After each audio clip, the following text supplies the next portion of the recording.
How's my little coil look over here, Steve? Is my coil in good shape today? I don't think I've ever noticed how dumb that looks. I mean, you've got the antenna. Yeah. It's on the other side. One of these weeks, I want to just ditch this and plug in the microphone. Oh, it would sound really different. Does it sound bad? It's really flat. No. Yeah. That's what I need. My voice is too mid-scooped.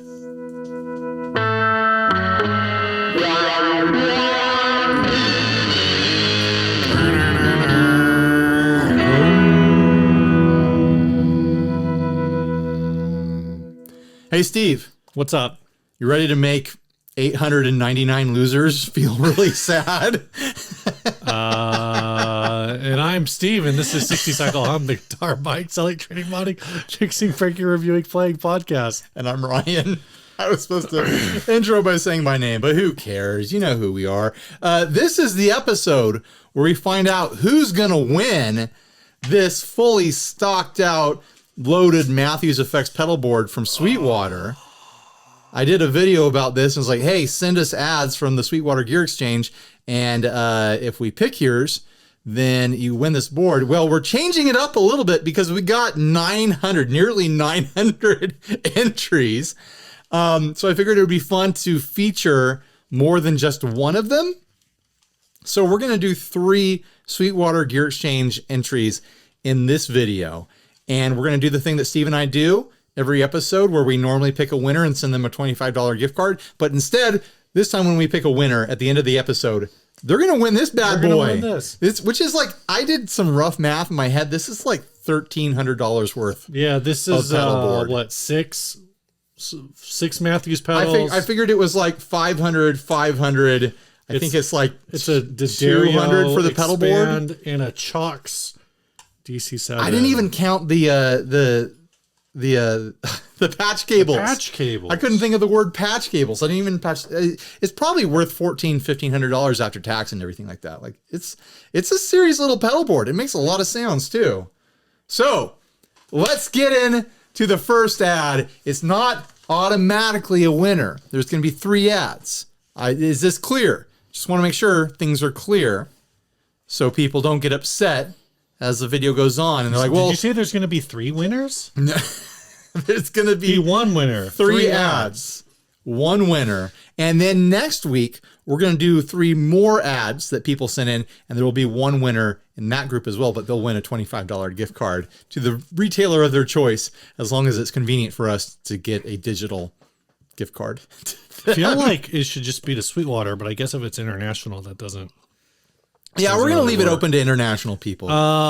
So this ad was sent by Rory Adam. It's called the Turtle Purple.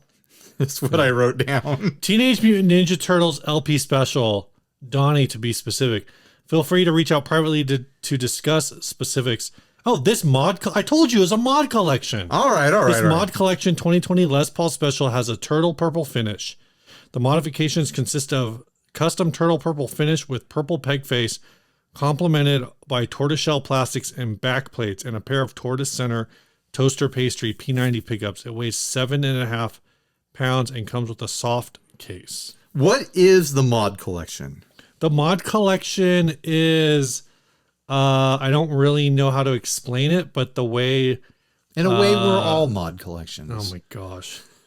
The way I understand it is it's like Gibson instruments. They do a handful every year, and it's like basically they're guitars that they have that they give to like somebody, I don't know who, to have fun with. Okay, so they make a guitar and then they hand it over to someone to modify it. Right, but like they're not, I don't know how they get these guitars. I don't know if they're like normal. Like if they start out finished, or if they send them like pre-finished guitars, or if they're like used. Huh. I think a lot of them are like, I'm looking at them on the current lineup, and a lot of them are. This is something I knew nothing about. Like custom finishes. Okay, so let's look at what we have here. We've got a Ninja Turtles themed Les Paul Special for. Here we go. Gibson Mod Collection products may have minor cosmetic defects, which are listed in the warranty evaluation. So basically, I think what it is they make these and then they're like, oh shoot, this is like a B stock instrument.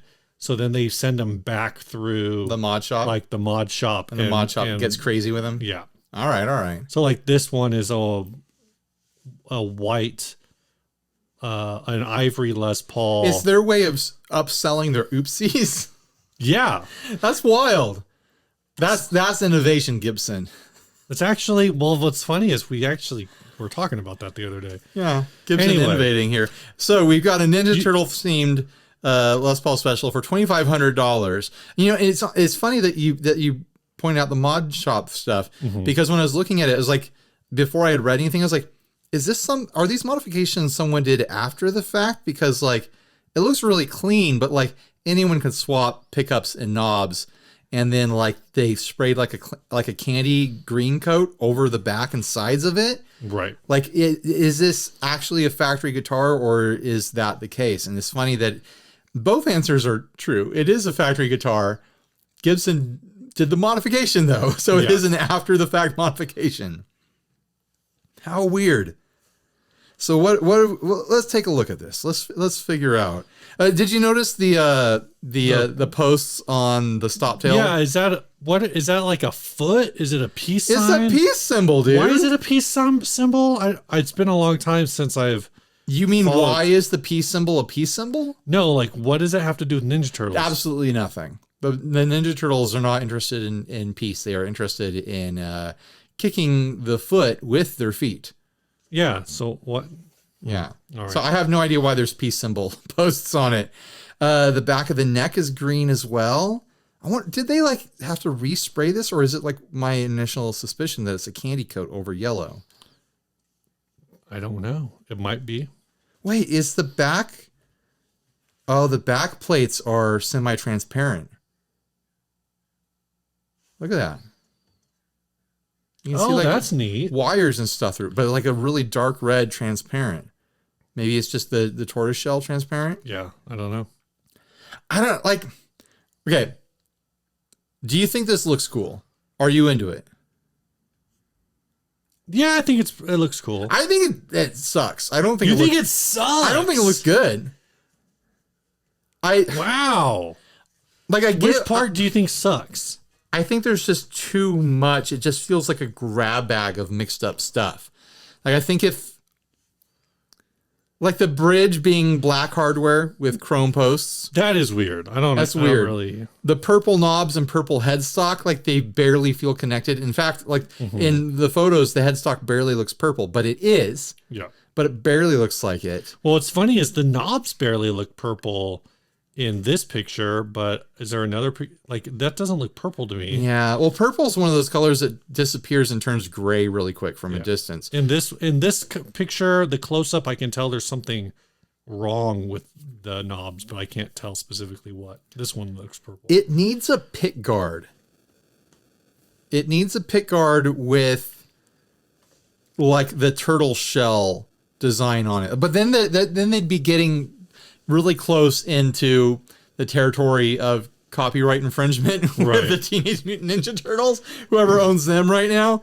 So they can't really do too much in that direction.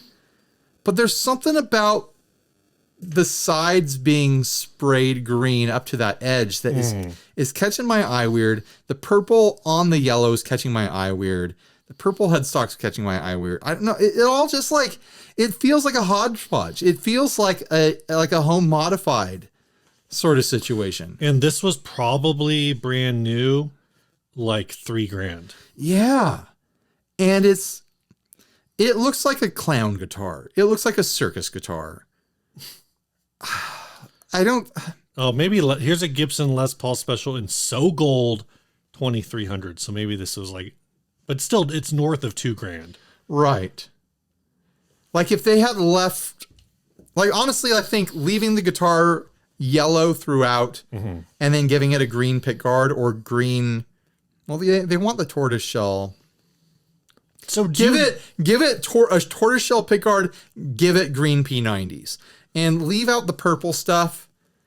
Just make it generally turtle. I don't know, not Donatello specific, is what you're saying. I don't know. There's just something about All these aftermarket parts just make it look like someone's home modified job. All right, I'm looking for the original listing. There's one on Reverb. Apparently, somebody at Gibson is a big TMNT fan. Well, sure. I'm just trying to see. There's a Trogleys video of it. Really? Maybe this is Trogley selling this one. Where's it selling out of? Is it selling Edinburgh, Texas? So no. Okay. Where's Trogley? I know he's not in Texas. I heard Ohio. That tracks. Actually, I think Grant told me that Trogley's nearby. Yeah.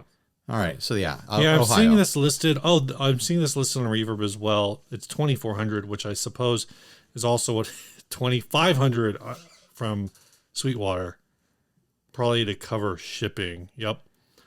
I don't know. I just think it's ugly to my eye. I don't know. I'm what's sorry. A toaster pastry P90? Is that a brand? I Is have that a no Gibson idea. product? I'm telling. It just feels like a big bucket of aftermarket parts. So it's probably not a Gibson product. It's someone else's, because Gibson doesn't make these peace sign stop tail screw pieces. Like that's some aftermarket. They might as well be skull parts on here, you know?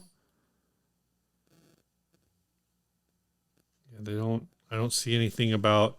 Here's another Les Paul Jr. that's got the toaster. They call them toaster P90s though. It has to do with the metal wrap. Right. The metal wrap. Wrap around the center. Huh. There. This one is black. I don't want to look too much at other ones. Here's really all I can say about this, Ryan. Say it, Steve. Gibson Les Paul Turtle Purple. Gibson Les Paul Turtle Purple. Gibson Les Paul Turtle Purple. 2,500. And a half shell. At Sweetwater. I messed it up. I'm sorry, Steve. I don't know, man. You had it planned out really nicely, and I screwed it up for you. Hey, I appreciated the harmonies. So thanks for sending that, Rory Adam. Do we move on to the next one, or do we want to do some business? Let's do some business. Let's do some housekeeping. Yeah.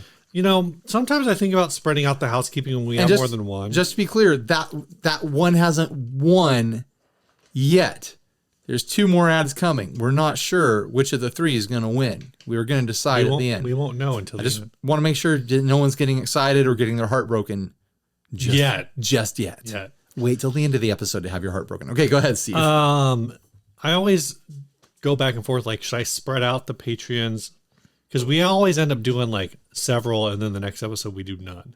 Right. The only way... Now, I think people want to hear their name as soon as possible. Yeah, I agree. Yeah. The only way that somebody could submit and get it on the second episode is if they were to submit around like 8 p.m. on the night that we record. Right. It is possible. Yeah, it's possible. It's just very difficult. You have an hour-long window to get yourself on the second episode. And you guys don't know when the second episode is. You don't know what our first episodes and second episodes are of the session. We're professionals now.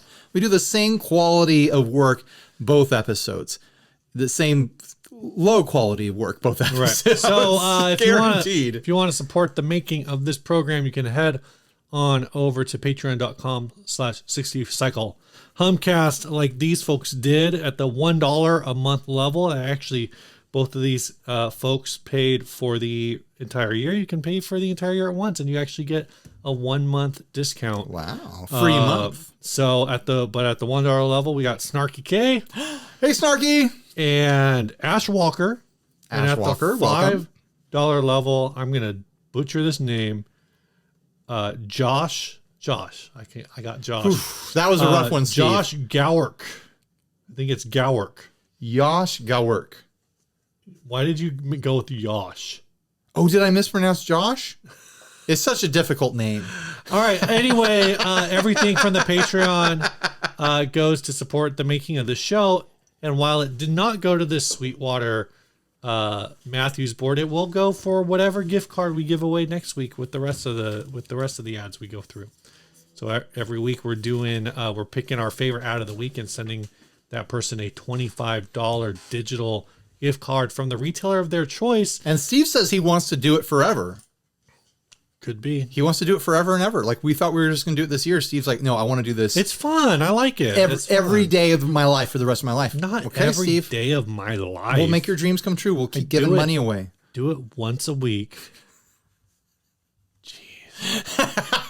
Weirdo. All right. This show is also brought to you by folks like Big Ear Pedals. That's right, Steve. They make pedals like the Woodcutter. Woodcutter is a finely tuned rat style drive dirty McDirt box. I've tried a lot of rats over the years here on this channel and off channel. I still feel like the Woodcutter's got something special going on. There's something magic about it. And it's not just my particular Woodcutter, Snarky. Every woodcutter I've tried is that way. They have something special going on. They're just dialed in the way that I expect a rat to sound, but then a little bit better than a rat. I don't know.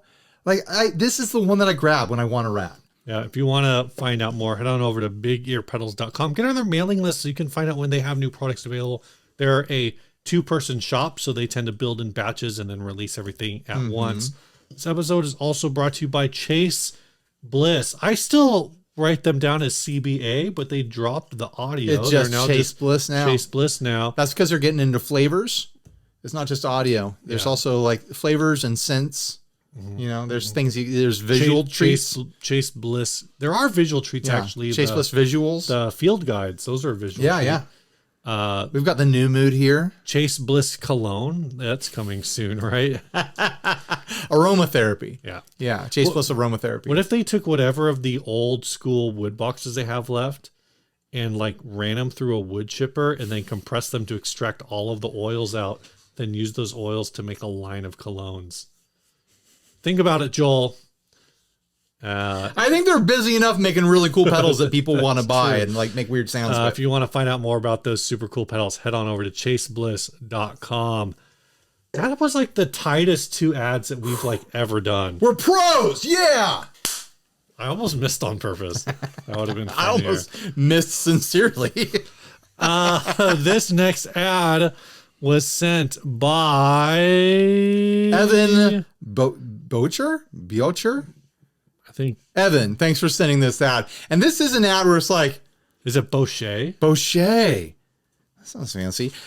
This guy, Eric, understood the assignment. We got a lot of links sent to us. It was like, okay, I don't know what we would say about this. This is somewhat boring. It's just an in-production pedal for a fair price. So I don't know what to do with this. Don't be mean. But this is pure 60 cycle hum. This is ad style stuff here. A homemade electric guitar, weird guitar for sale. This guitar is not finished and will need work to be playable. The neck appears to be made of figured maple. It has a rosewood fingerboard and Goto tuners. The neck, a bunch of specifications that I don't give a They don't shit matter. about. They don't matter. The frets are poking out of the sides and will need to be filed down. That matters. That matters. The nut is hanging off of both sides of the neck, but the string slots seem to be within the fingerboard. The last fret does not go all the way to both ends. So you've got some frets that are poking out, but the last fret does not go. Here's what happens, Steve. They cut all the other frets a little bit too long, so there wasn't enough wire left for the last fret. No, what it is I mean, that might be a little bit of it, but the last fret is like in the rounded portion of the... No. That's not the reason why. Are you kidding The truss me? rod turns, but there's no string, so I don't know if it actually works. Some parts of the fingerboard appear to be separated. What? This guy's just twisting the truss rod around like, well, it seems to twist around, so it must function. The neck is bolted on the body with 4 screws and a neck plate, just like on a Fender. No, just like a strap. This is just like a Fender guitar. The body appears to be made out of 13 pieces of wood and shaped like a Gibson Les Paul. The wood appears to be maple, alder, mahogany, or a mixture of these woods. The wood appears to be maple, alder, mahogany, redwood, Douglas fir, purple heart, bubinga, wenge. You know what? It's a Tonewood special. It's got them all. If you're wondering if Tonewood works, this guitar will prove it or disprove it because it has them all. Rosewood, ebony, purple heart, ash, poplar, Oh my basswood. Asswood? Asswood. All right. Is that a real wood, Steve? No. All right. I said basswood. Oh, basswood. Then you said asswood. Okay. I heard asswood. One track mind over here. Yeah. All I'm ever thinking about is asswood. All right, it has a string-through body and a hardtail bridge. It has a Stratocaster-style pickguard with 3 unknown single-coil Strat-style pickups. I guess that's a every part of this looks wonky. No part of this is straight. No part of this is normal. I got a question. I don't know. Like even looking at the back of it, like the string tree, like the ferrules for the strings to go through the body are all wrong and weird and off center. Oh, we still got some more winners here. The electronics appear to be working normally and are wired like a normal Stratocaster. If you didn't put strings on it, how do you know? There's no way they cut this pick guard and did the wiring and they pulled this off of some other guitar. The guitar has chicken style head knobs. There's a cut on the back of the body where the neck and body meet. It looks like a crack, but it's shallow and appears to have been done with a saw during the building process. Stop talking like, hey, it appears this happened. Yeah. Like, take responsibility, dude. The finish on both the body and neck. You're selling this because you did this. You did this. To be amateur, but it's a very nice color. The guitar has plenty of blemishes and needs plenty of work, as described here, and possibly more. The guitar is being sold as is and would be a good project for somebody looking to learn. Okay, it's being sold by Stalker's Musical Instruments in Brooklyn, New York. So I'm assuming that's like a shop. So the person selling it probably didn't do it. They probably took this as a trade-in for a pack of strings or something. I'm trying to get the neck isn't even straight in the pocket. No, the pocket's not even straight in the pocket. Are you kidding? I just no part of this is straight. I now see the cut. That was a saw. What? Why would you even have a saw there? Why is any of this, Steve? You know, I'm looking at the fretwork above that tiny fret, and if you got real precise with your trim down of the 3 frets above the tiny fret, you could make that last tiny fret a full length fret. Oh my gosh. Just combining little boop. No, I'm telling you, like they bought enough fret wire for the amount of frets they had and they cut the rest just too long, so they didn't have enough left at the end. That's not intentional. They're like, oh, this is all we have left. I guess we'll just put it right there. Hey, Ryan. Last fret. Yeah. What are you going to do?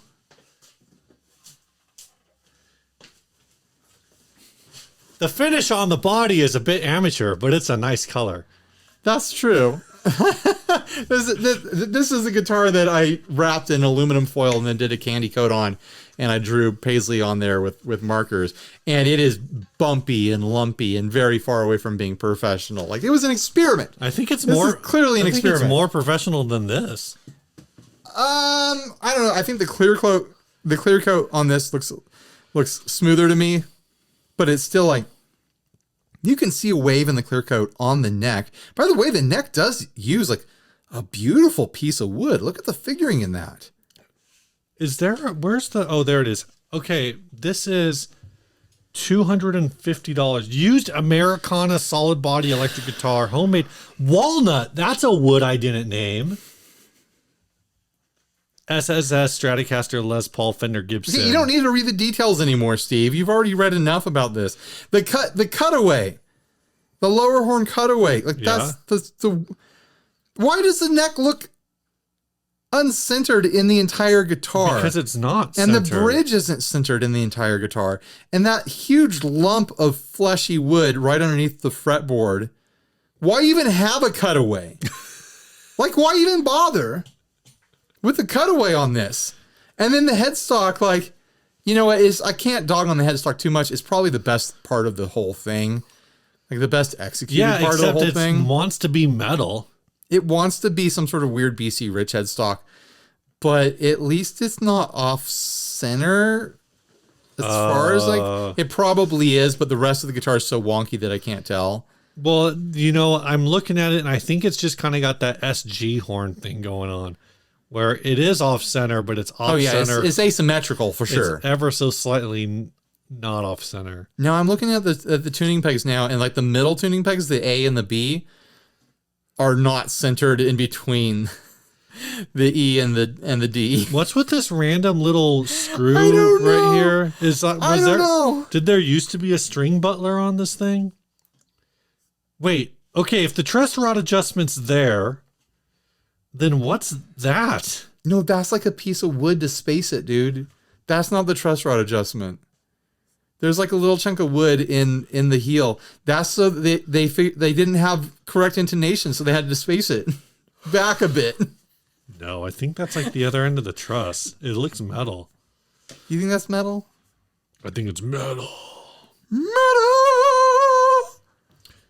All right, how much would you pay for this? I wouldn't. You're probably right. I think that is the end of the truss rod. There's so many words here. There's no... Why not name everything? SSS, Stratocaster, Les Paul, Fender, Gibson, L5, Schecter, Godin. The weird thing is... they're just putting words. But the weird thing is that all those words do kind of connect to this in weird ways. It is a keyword special. Alembic, cutting board, kitchen accessory, knife block, butcher block, firewood. Yeah, $250 of firewood. Free firewood.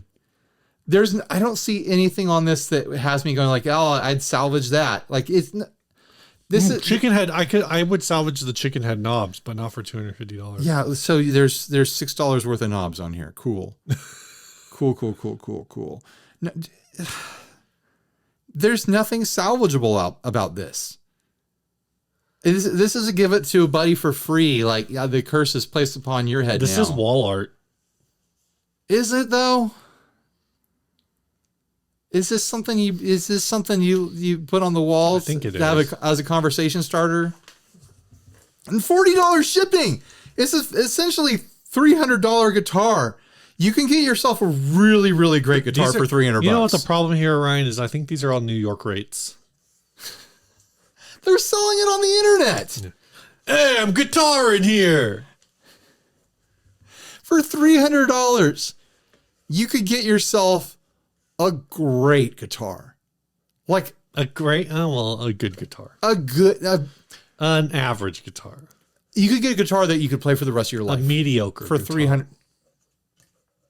These days, there's some really great playing guitars out there for $300. A mid guitar. Yeah, you'll probably modify things eventually, but that's the point of getting a $300 guitar. This thing, you can't modify it to be better. It's stuck at what it is.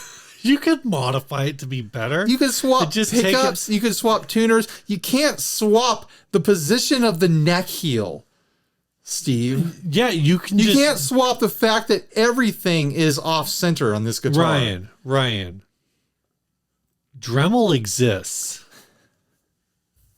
I guess with a Dremel and enough wood putty and a dream, you could make anything happen. A Dremel, and a dream, jigsaw, and a can of Bondo. Is Bondo sold in cans? Yeah.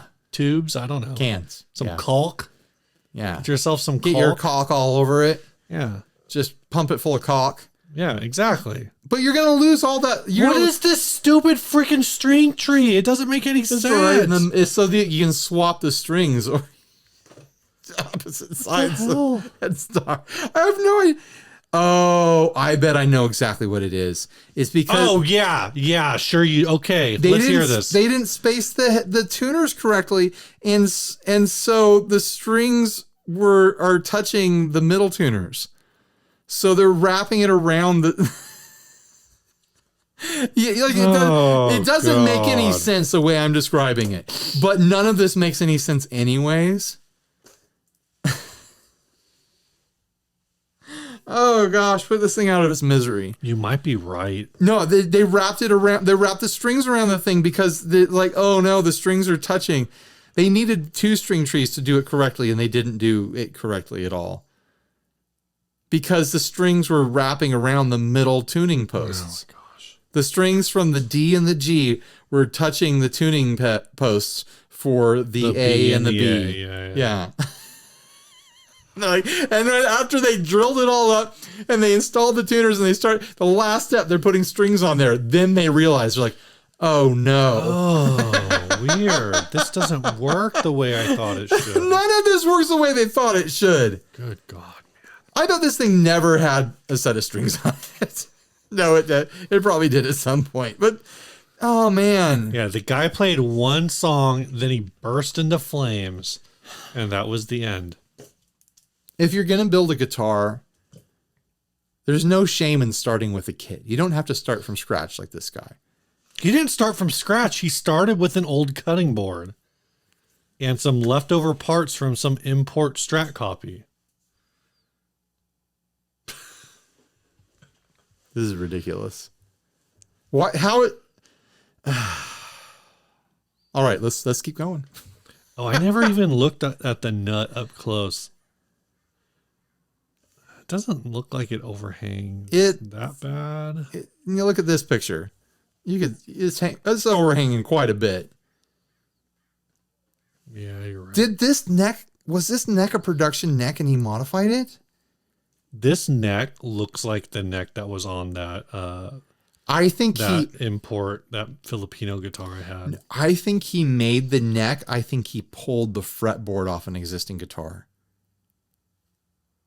That's my theory. I hate your theory.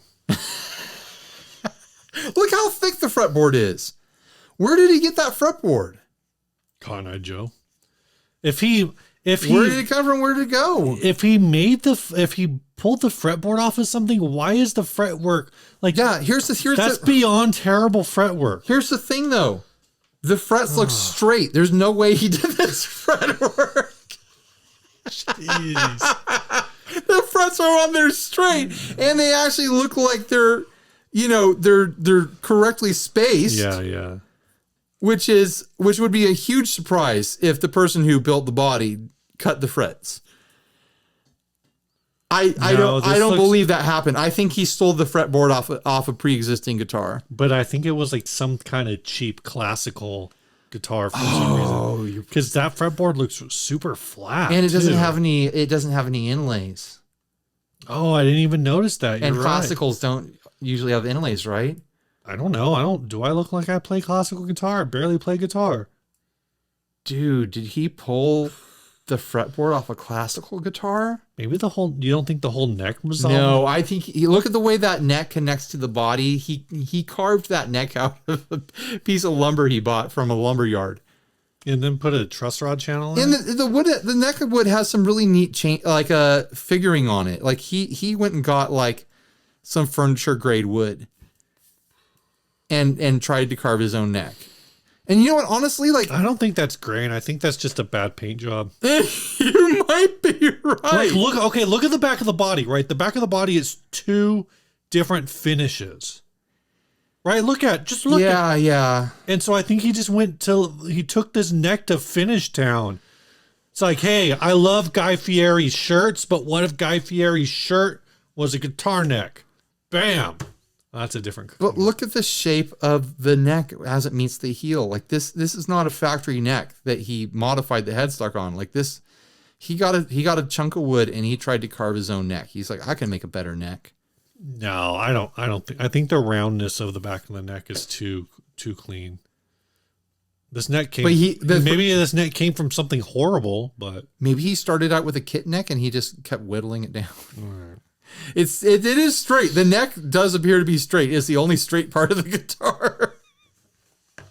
All right, let's keep going.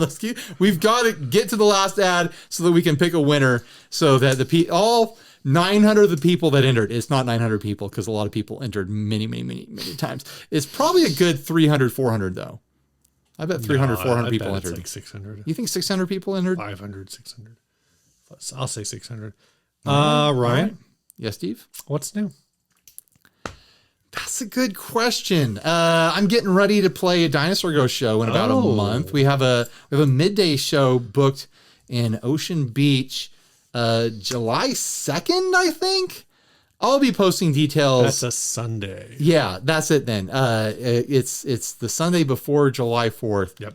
And it's going to be in the daytime. It's going to be at some bar. We're going to play with a band called Death Surf. Interesting. And I can't remember the name of the other band. I just got all the details last night. I need to make a flyer, and as it gets close up, I'll post stuff around if people who are local want to come watch my band play for the first time in 4 years, 5 years maybe. It's been a long time. We're probably gonna be pretty rusty. Who'd you end up? So is it all the original? Is it? Well, it's not all the original. We have a new drummer. Josh lives in Ohio. We have a new drummer. Oh. Yeah, Davey was drumming for us for a while back, and we just went with a new drummer this time. Right, because he's busy playing Sega Saturn. Right. Well, it's kind of like that's like not even a dig. Like he's got a very successful business. Like Sega Saturn like business thing going on, which is kind of cool. He makes magazines and stuff about Sega Saturn. Good for him. It's cool. But yeah, we're gonna try to play our first show. Hopefully it doesn't suck. It'll feel good to be playing live again. So I'm excited. I need to make some more masks. I need to make 3 more masks. You see the one behind us there. That's been my prototype for the new run of masks, because I wanted to have fresh masks for this new version of the band, I guess. And that's my what's new. I'm gonna play a show. I forgot to write the note down. What's your new, Steve? I don't remember. I thought I had something. I forgot what it was. So that's it. That's well, do you want to talk about the next 2 sponsors? Yeah. All right, let's do it. Well, actually, one of my what could talk about is what's new is one of our sponsors. Which connect it all together then. Just Pick Up Music. Yeah. So this episode is brought to you all by Pick Up Music. They offer thousands of hours. Oh, I do have the note. Here we go. Oh, thousands of lessons for different skill levels, ranging from modern styles such as neo soul or funk guitar to jazz, country, rock. They also have some more basic things. I've been doing the caged thing, the caged path. Apparently, there's a pentatonics pathway, which I'm wondering if maybe I should back up and do that one too. Probably. Because they're talking about pentatonics a lot in the caged one, and I'm like, I'm just gonna play the tabs because I don't know what. I'm like learning pentatonics the long way around right now. Yeah. I started out on their neo soul thing because that's what you wanted me to do. Yeah. And then I abandoned it because things got very complicated very quick. Like those are some very interesting chord shapes. Did you do a different one? I've been slowly like carving away at the theory. Because they have like a general theory one. Yeah, and like I've done lesson sites before and like little lesson apps and stuff like that. And I thought I knew what I was getting into. I was like, oh yeah, I just breezed through like the first lesson here. Let's get into the next one. Like things progress very quickly. Yeah. With Pickup Music. Like, and you hit that second lesson or whatever, and stuff gets real really quick. And you're like, holy hell, there's a lot to chew on here. And then you look at the sidebar where there's like the entire program, and it's like, oh my gosh, this might be 6 months for me. There's a lot to learn, and I'm digesting little chunks at a time and kind of just like spending some time working through what I'm learning here and there. Yeah. And I think I really like the way they teach, like the way they're organizing information. Like I'm learning, it's really cool. Learning stuff. It's $15 a month. You get the first 2 weeks free. I think when you sign up, you can get the first 2 weeks free. There's a lot there, and you're right. Like I'm on grade 3 of the cage, so I did the first 2 weeks. It's the grades, that's right. They're done by their column grades, and I know in the previous ads I kept saying like, well, like a grade, like it can take you about a week if your schedule's not right. Then like maybe 2 weeks. It was taking me 2 weeks per grade. I didn't realize that grade 3 in caged was 20 days of lessons. You can kind of compress some of them, but even if you compress it, you're looking at like probably 10 days. Like you're doing integrations on like each one of the chord shapes. So that's already 10 days for the chord shapes. But the second 10 days, so that 10 days for the chord shapes, but it's like 2 days of the D shape, 2 days of the C shape, so on and so forth. So you can kind of like back that up, right?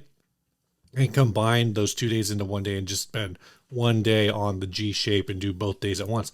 So I got through all of that, and then I look at it and I go like, there's 10 more days of like more advanced, like, so it was like the first 10 days was like the basics of linking all of these shapes together. And then the next 10 days, we're going to get into like actual applied. I haven't gotten there yet, but the way it's described is more like applied usage. You can't really skip ahead with this thing. Yeah. Like it's not like, oh, I did the first one. I feel pretty confident. I'm going to skip ahead to grade 5. You're going to be in the deep end. Like when we first doing the sponsorship, it was like, oh, 2 free weeks. You could get in there and learn as much as you can in 2 weeks and then just like, get out of there.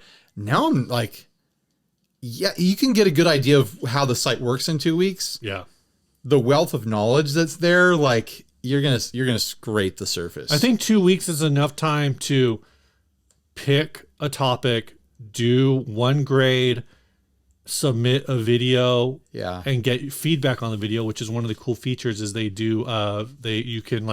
have these like song challenges at the end of each grade, and you can film yourself just on your phone doing it and then send it to them and they'll give you feedback on that. So that's one of the cool features of it. But yeah, check out the link below. If you want to invest in your playing, your musical knowledge, your hand skills, I'm signing off on it. I think it's a great program. Yeah. So it's a lot of fun. Yeah. Use our link down below so that they know that marketing works, Yep. And go check it out. Do the free trial for 2 weeks. Let us know if you disagree with us. If you think it's like super simple, basic stuff that no one should pay for, go ahead and tell us in the comment section. We won't delete your comment.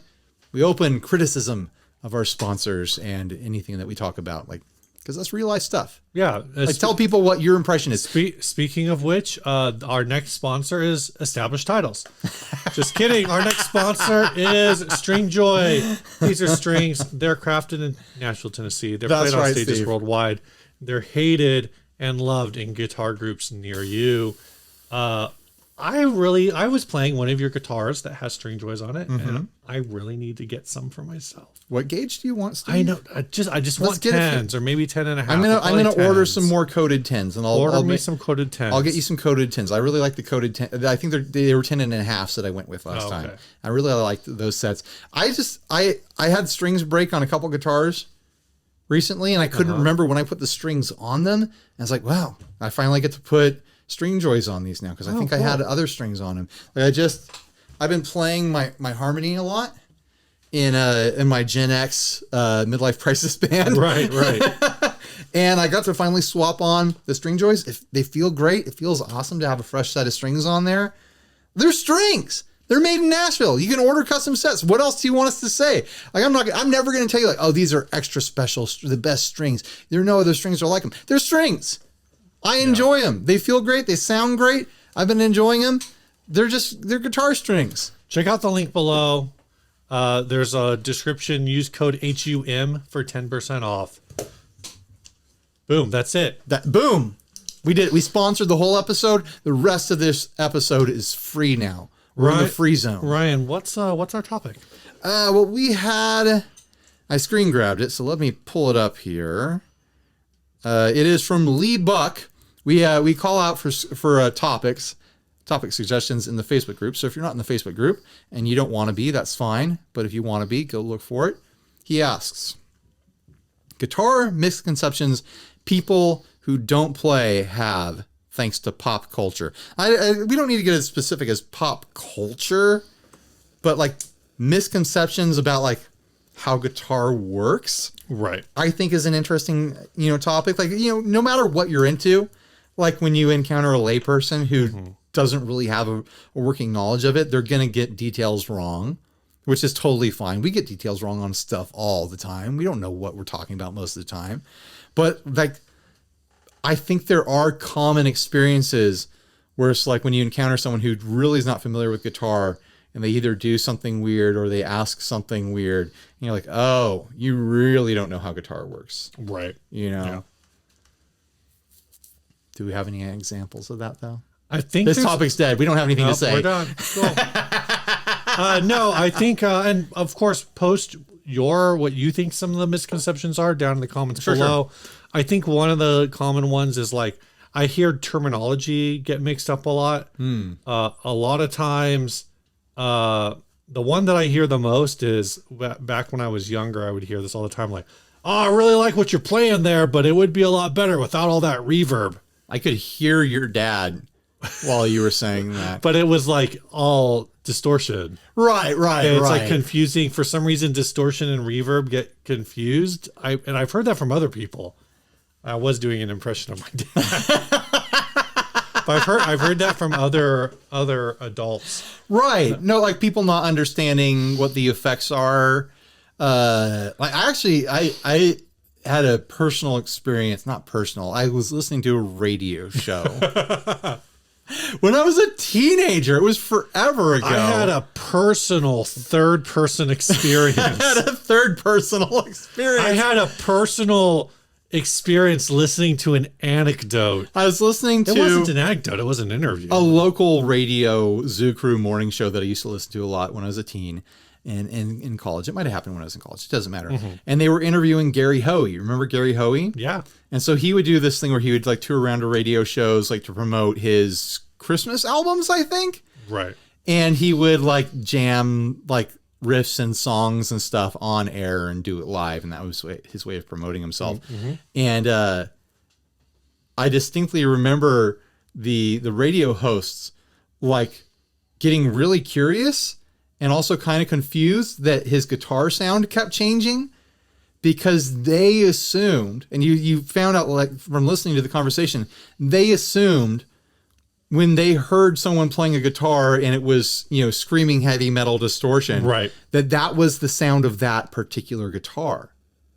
They didn't understand. They didn't realize that you could make a guitar sound distorted or clean or jangly. Yikes. Or fuzzy, like all the different, or chorusy and modulated.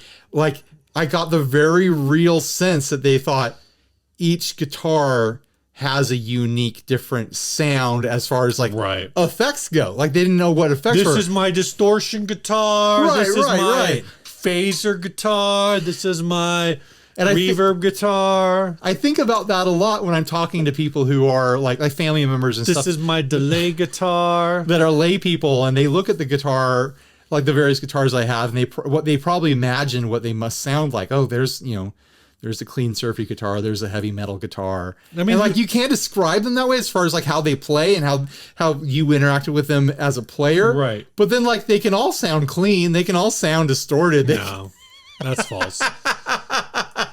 It's more about like the, how performance oriented they feel or how vintage they feel or, things like that. I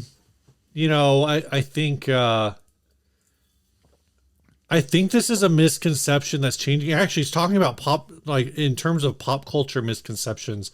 I think that there's, for a long time, with a handful of exceptions, of course, throughout history, the conception is like, well, like electric guitars are for men and acoustic guitars are for women. Like that's a very I think when you think about and again, Sister Rosetta Tharpe, of course, is regarded as one of the classic playing in SG. More modern, you've got your Veruca Salts, you've got that whole Riot Girl movement in the 90s, and going back to like Heart, so obviously like it's kind of like a trash thing, but all those people are kind of like taken as like, well, that's the exception to the Jewel rule, the singer-songwriter rule, like that, all of like, oh well, if a woman plays guitar, it's because she's going to be a singer-songwriter, right, she's going to play something pretty, like Dolly Parton. Is Dolly Parton songs considered pretty? I don't know. Working 9 to 5. I don't know. I don't think of her music as being pretty. It is. I only know like 2 Dolly Parton songs. Is that how sad? do you 3? I know 3. Qualify and classify Dolly Parton's music, because it's not. It's like country, 70s pop country, it's 80s not pop country. It's not gendered. Like her music isn't like, oh, there's a lady playing music's guitar. For everybody. It's just music. It's just music. Just music. All right. But again, I think even though there are so many examples of women playing electric guitar, from a pop culture standpoint, I think that is and I say pop culture like entertainment, like movies and stuff. I don't. Anytime you have a guy playing electric guitar in a movie, it's a guy playing guitar. Anytime you have a girl playing electric guitar or a woman playing electric guitar in a movie, well, if she's playing electric guitar in a movie, it's like she's a rebel. Right. She's so punk. Yeah, look how different she is. Wow, she's edgy. She's got overalls and glasses. In like the late or she's aughts. like full blown goth or something. In like the late aughts, early teens, Disney was, because that's when the Jonas Brothers were on Disney, so they were doing like all these music oriented original movies and shows and stuff, and that was definitely like, oh, she's wearing jeans and a button up with a vest. She's so hip and edgy. I think there's a lot of misconceptions around learning guitar. Like I've heard people say things like, oh, I can't play guitar. I tried to, I looked into it and someone said that my hands were too small. Right. Or my hands were too big. My hands are too big for guitar. None of that's ever true. It's never like, unless you're like on an extreme side of a spectrum somewhere where it's like, okay, you have a very unique situation going on with your appendages here. It's not true. How does anyone play mandolin? So, how does anyone play bass? Basses are too big for the human hand. Right. So my first guitar was, I have at home, my first guitar is a 96 Jag Sting. I got it in, I think, 2000, 2001. My parents bought it at a church parking lot sale. And I talked to the guy who was selling it, and he showed me his hands, and his hands were like just large, generally large. He banana like fingers? Not like long hands, just like he had like sausage hands. Yeah. He had like carpenter hands. Like he could play an A chord with one finger. Like he could play, like, I don't know if he had the finger. I mean, he played a lot of guitar at the church, but like he just had big old sausage, chunky, work manual labor hands. And I remember him saying like, he's like, oh yeah, I'm donating this guitar to the church to sell, because I don't really play it because like it just doesn't, like, it's not a good fit for my hands. That guitar had so much fret wear on it. I was like, yeah, dude, like, you sure didn't play this guitar. Okay, sure. So it's like, yeah, you can find ways to make do. And if your hands are small or if your hands are big, like, there are guitars that cater to that. Like, oh, you got big hands? Like, well, have you tried like a 1950s neck Gibson? Oh, you got small hands? Have you played a Japanese Fender? Like that. Have you played an Ibanez? Well, Ibanez Wizard necks are weird because they're thin and flat, but they're thin, but they have that flat, wide feel, But it's like there's all kinds of neck shapes. And I think some of that goes into the other misconception. But you might be like, the size doesn't matter. Like you might, like, I'm a big guy. I'm a big dude. I love my little tiny Duosonic. You do. It fills my hand really nice, and I can move around really quick, and I really enjoy the feel of that neck in my hand. Like the size, like guitars in the middle of instruments. It fits the widest variety of hands of all instruments. Like, I promise you, there's not a problem with the size of your hands. Do you think your hands can be too big to play like trumpet? Probably technically, but no, not really. So the other that kind of related to that, I think, I've seen people with big sausage fingers playing ukulele and mandolins. Like, it doesn't matter. It doesn't matter. You figure out a technique, you figure out a personal style, and if you want to do it, you do it. I think a big misconception that is kind of like, if you ask the right people now, I think it's less of a issue, but it's still like a broader misconception, is that, oh, you should start on acoustic guitar. Like, oh, you should start this thing. Here's what now, starting on acoustic guitar, if you get it, if you get a good one, and I think the bass quality. How many people today don't play guitar because they tried to learn on the crappiest acoustic guitar? Oh, I started playing when I was 12. I took lessons when I was 12 on that Harmony arch tone that I have. That's a rough start. I took lessons for a summer, so I don't know, like 6 weeks or whatever. Yeah. And then I put the guitar down and was like, I can play like CGD, but I couldn't play anything outside of the first position. So I was done. I didn't have like a lot of motivation either. And the lessons were kind of like, but it, like, once I was a little older and bigger and stronger, I could like brute, but at 12, I could not brute force that guitar. Right. Once I was like 14, 15, I could. And then I got another acoustic guitar that had a much better overall, like, not, I wouldn't say better build quality, but at least it was a faster neck with a lower action. And I could learn a lot easier on it. I could get like size 10 strings because I didn't know about string size differences. So I think I had 13s on the Harmony. Okay. Probably why the neck is so messed up. Reasons why to start on acoustic. Because you like Taylor Swift. Because you like acoustic style music. That's a really good reason.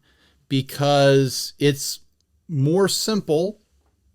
That's a good reason. Yeah. There's less things involved. You just need the guitar. Because it's more affordable. You could absolutely start on an acoustic guitar that's totally just fine for probably 200, 300, something like that. Yeah. And have an acoustic guitar that you probably keep around your whole life. It's probably just fine. Maybe you'll swap the tuners someday, but it's probably just fine to learn on. Where an electric guitar, there's a lot more involved. You have to get the guitar, you have to get an amp, and you have to get a cable to get in between. There's two extra things in that recipe there. And you have to have electricity. So you have to plug it in. You can't, like take it to the park or whatever. You could get a little battery amp or whatever. Just get one of those Flamma FX10s. Get a Fender Mustang Micro. I understand. You know what? Honestly, if I was learning guitar right now and I got my first electric guitar, I'd hope that someone in my life would be like, don't get an amp, just get something like this. I mean, I keep it right here. This is the Fender one. I've got the Flamma around here too. Oh, there's the Nux one. I've got the Nux one. I've got a couple out here. I've got the Boss Pocket GT. Yeah. Like stuff like this. Don't get an amp. Why are you telling you guys? You guys already are well into playing guitar. Like there's so many excellent options these days, but still like the cost of this or even this, like these are like $99. This is like $100. This is like, I think these are $100 now too, but it's still like, if you're starting, that's a big investment. Yeah. And then you also got to have headphones. And you have to have headphones. And I got those headphones at GearFest last year. Yeah. That's what's new. Maybe next episode that'll be on what's new. But I got those headphones last year at GearFest. Otherwise, I don't own headphones. Right. Well, we've got these nice boys here. But I don't take this here. home. Yeah. And it's got a big old jack that doesn't fit in any of those. But yeah, I think the barrier to entry with acoustic is a lot lower, so it's just a no-brainer. Yeah. But if you know that you want to play electric guitar, don't start with acoustic. You're going to be bummed. You're going to be frustrated. You're like, I wanted to play, like Black Sabbath riffs, and I'm doing it, but I don't have that sound. Like I wanted to play electric guitar. I started on acoustic. The moment I figured out that I could drop the pencil microphone from my computer into my acoustic guitar and I could overdrive my signal through Winamp, I was all over it. I was like, you whipped the llama's ass. I found distortion as fast as I could through unconventional means because that's what I wanted to play and it's what I still want to play. I don't want to play acoustic. I want to play electric guitar. So if you know that just do it. Just commit. That's my advice. I don't remember what we were talking about. We're talking about misconceptions. Here's one. Steve and I pitched this. Oh, yeah. Pre-show. I've had people, and we probably have all had this experience. You're playing a guitar around your friends or family or whatever, and they see you using your wiggle stick, and they walk up and they're like, I want a piece of the action. I want to know what that's like. Show them, Steve. Show them what people do. Yeah. And then they get this confused look on their face. Like, how come it's... Why no change? Why sound no change? How come it's not doing that thing, that squeal that you were doing? And it all changed. Like, people have this misconception that that's the way things operate. No, it just rotates so you can move it. Yeah. If you're listening and not watching, Ryan is just rotating the whammy bar. I'm not depressing or pulling. Yeah. He's not pushing or pulling. Not pushing or pulling. So there's a misconception. Any other popular misconceptions about guitar? If you meet Steve Vai at the Crossroads, he might not necessarily be the devil, but he could be. I mean, I'm not ruling it out. If you see Steve Vai and he is at the Crossroads, I think it's safe to assume he's the devil. Yeah. You go ahead and ask him, Steve, are you the devil? And it's actually law that he has to answer. Right. Honestly. It's like if you ask a cop if he's a cop, he has to tell you if he's a cop. If you ask Steve Vai if he's the devil, he has to tell you. But if he is the devil. only if you're down at the crossroads. Yeah. Like, check the roads. Look at the signs. Like, is this road crossing? He might be the devil. Good point. How about the misconception that that you can travel back in time and play Eddie Van Halen riffs on a Fender Bassman? On a Fender Bassman and a Gibson ES335? I think it was a 355. All right, I knew that you would know. It might have been a 345. It didn't exist until 1958. What pickups were in that, Steve? Paths. They're just paths. All right, I think this well is dry. Let's get to the last. There's probably more, but leave us yours in the comments. Crowdsource more content for us. Get that comment really, section hot. It's not really content because it's not like we're gonna go back and relitigate this in another 10 years. I think there's a lot of big misconceptions about locking tuners. That has nothing to do with general pop culture. That's just guitarists not understanding what they're buying. Used Warmoth double neck guitar. This is a cool beast of a build. This was sent to us by Jeff Buck. Telly style Maples necks and pickup configuration. The pickups aren't anything special or branded, but they sound great. This is as custom as it gets, folks. Comes with a custom fitted case. It is $1,500 plus $120 shipping out of Natick, Massachusetts. And of course, this was listed on the Sweetwater Gear Exchange. I like this finish.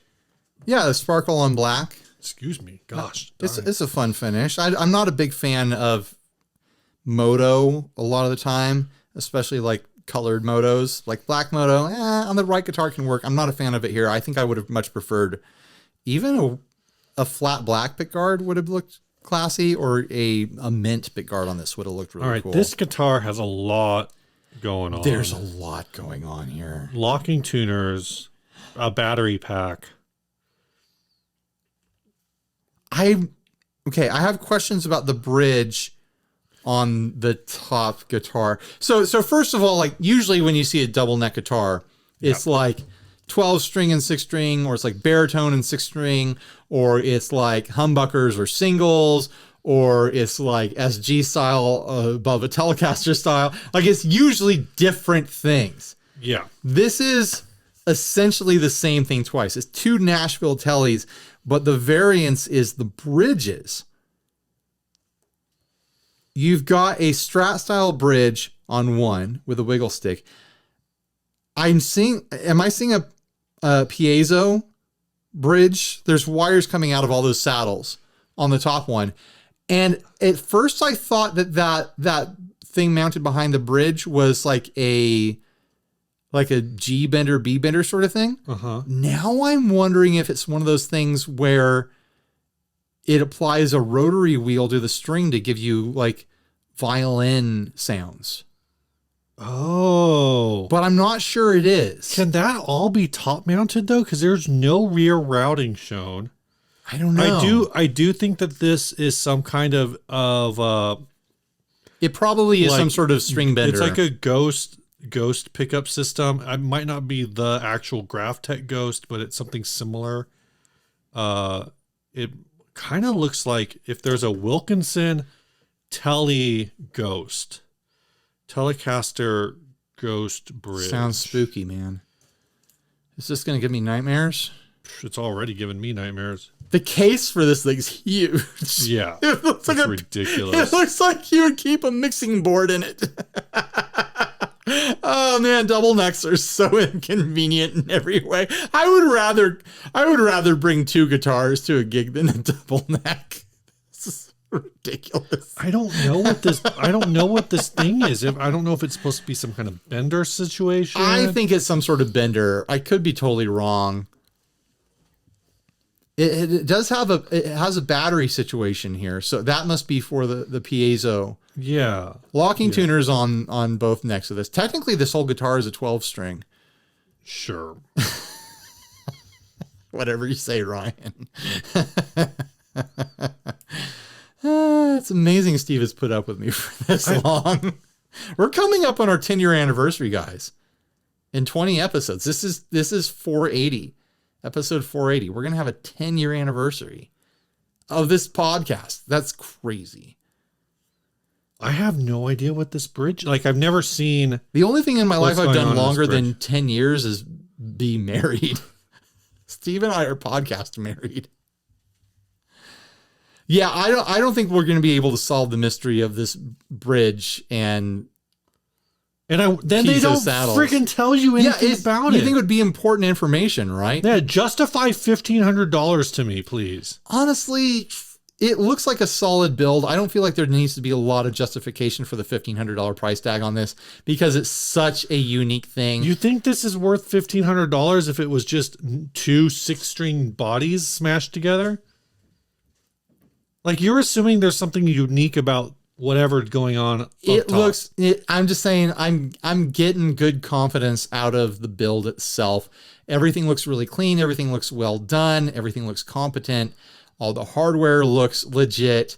You know, there are parts next from somewhere. Did it say where the parts next came from? Nope. Warmoth double neck. They're Warmoth necks. Oh, right. I'm assuming it's Warmoth necks and a Warmoth body. Everything looks like it's done really competently. You have this rainbow holographic sparkle on black. The finish looks pro in all the reflections. I'm not seeing orange peel or weird waves or anything like that. Like, it looks nice and slick. It's not my style, but I think for $1,500, I think there's a case here. Like, no, it's not name brand anything, but it's such a specific thing. Where else are you going to get this? You either want it or you don't. Like, somebody's going to see this. They're instantly going to know what it is. They're going to leave a comment like, I can't believe you guys didn't know what this was. How do you even have a gear podcast? You're supposed to know what every single thing ever is. How dare you? This show's about discovering things and learning along the way, guys. It's not about knowing everything and showing off and pretending. But seriously, if you know what this is, like, tell us. I have no idea. What is this mystery bridge and saddle situation?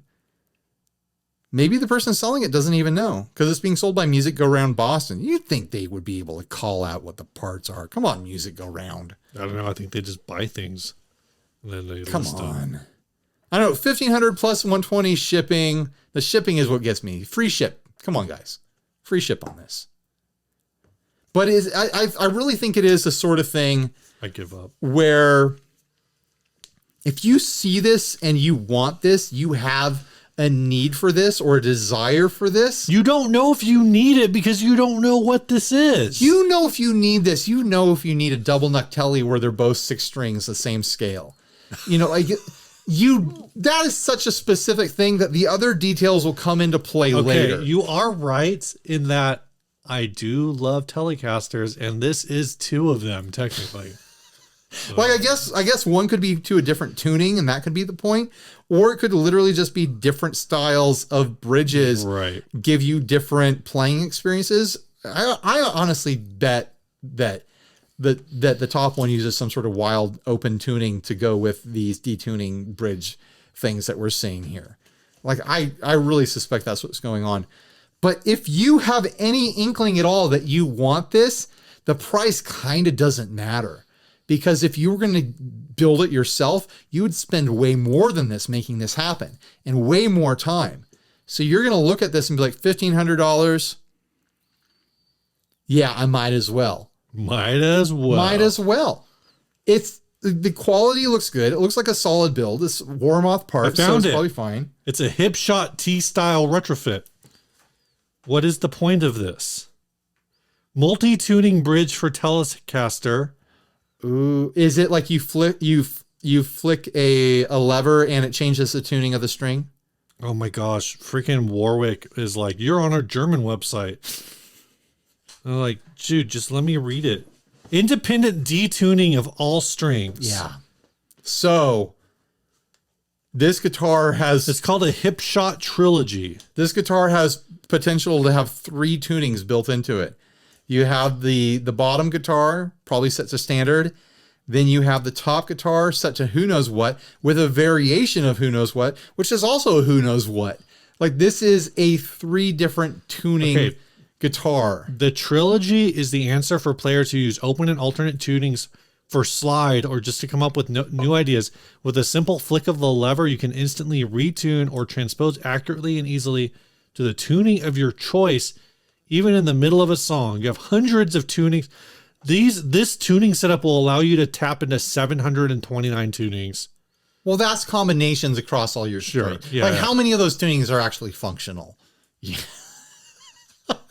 Like I'm talking like one of the tunings is going to be like an open G, and then you can switch it to like an open A minor or something like that. But then on top of it, it does look like, as we kind of mentioned before, that this also has some sort of piezo system. Piezo thing happening behind So it. acoustic sounds on top, electric sounds on bottom, open strummy stuff on the top. You imagine like you're doing open and strummy stuff on it, and you're treating it like a drone as you're playing the bottom guitar. So every now and then you flick a bunch of strings on the top guitar while you're playing the bottom to get drone sounds. Like it's probably a good time.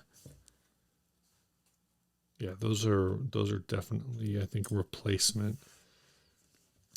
All right. How freaking weird. Yeah. And also weird that I found it because you said something about detuning or something. And so I looked up detuning Telecaster bridge, and there were all these suggestions for like, if you're like for Floyd Roses and stuff and how to set up a Floyd Rose. And then there was a picture of this thing. There you go. Dude, you know what? I thought this was going to be easy. No, it's not.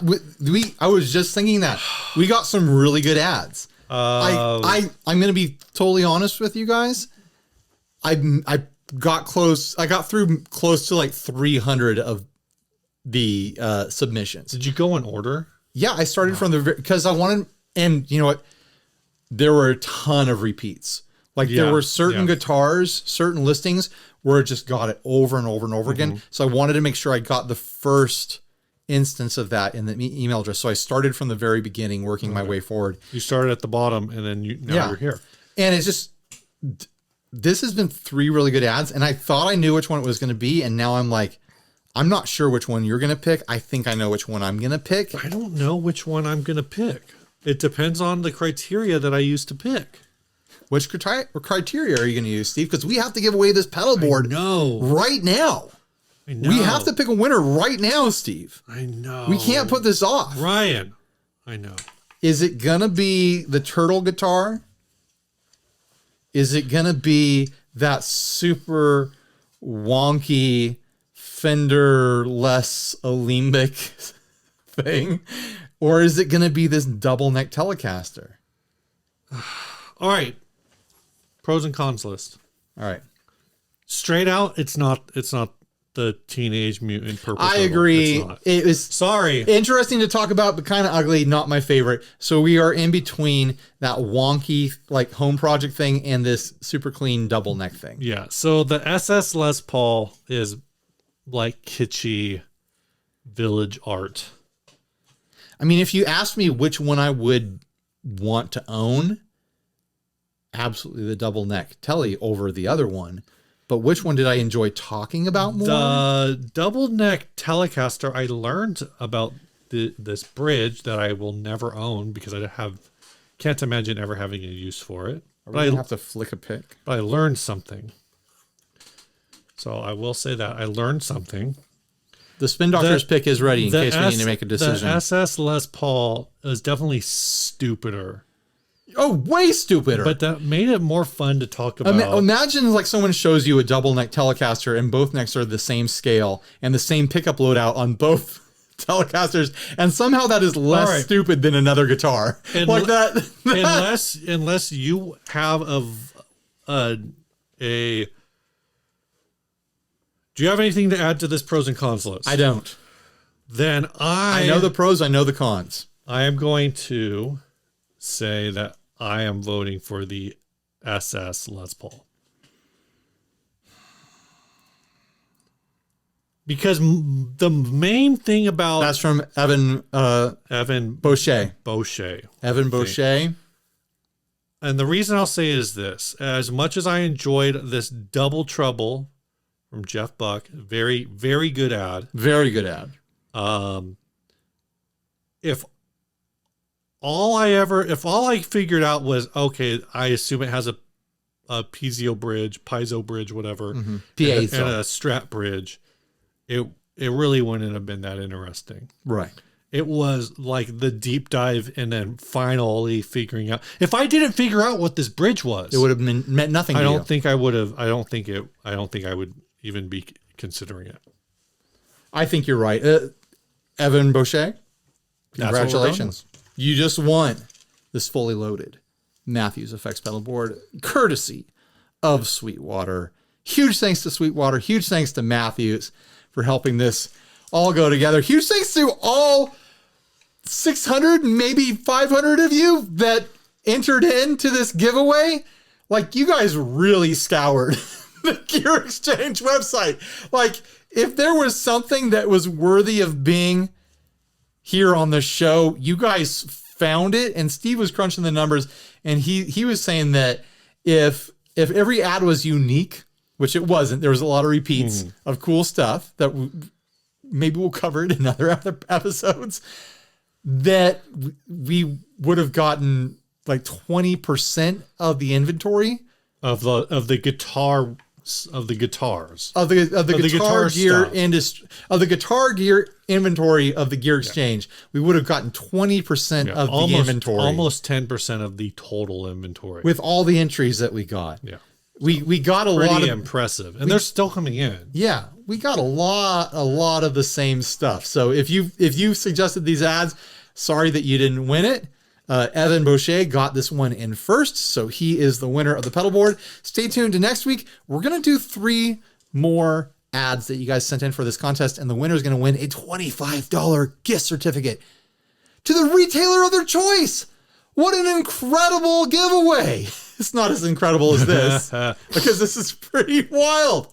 Go watch my video showing off how all these pedals sound. If you're curious, if you're not curious, and you're going to do whatever you want, right? Go make a sandwich. Have a nice lunch. Tell us about the song, Steve. This song is a song file from the Matt Lewis Experience. Hi, Ryan and Steve. Love you guys. I was wondering if you guys would give my song a listen, and if you like it, would you play it sometime at the end of your show? Well, guess what? We're going to listen to it and play it at the end of the show at the same time, because that's called multitasking. It's very efficient. Take care. My name is Matt Lewis. Oh, by the way, everything in this song was written, performed, and recorded by myself. I have things available all over the internet if anyone wants to listen. Thanks again, the Matt Lewis Experience. The song is called Death. Someday we're going to get some people sending AI songs to us.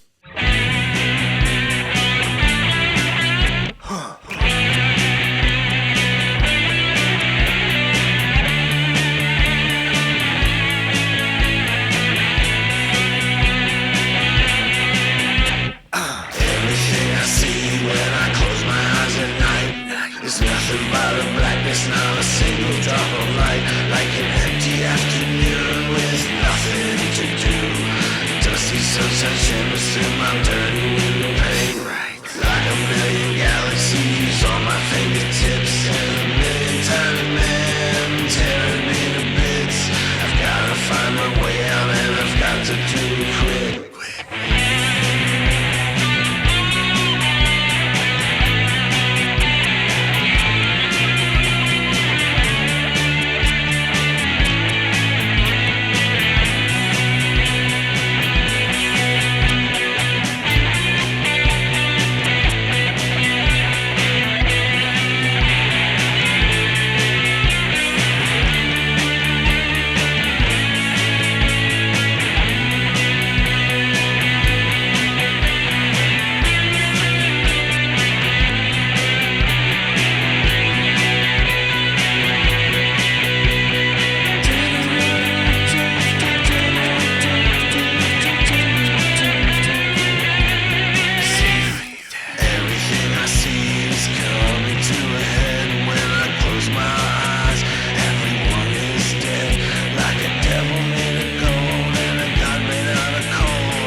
fingertips and a million tiny men tearing me to bits. I've gotta find a way out, and I've gotta do it quickly.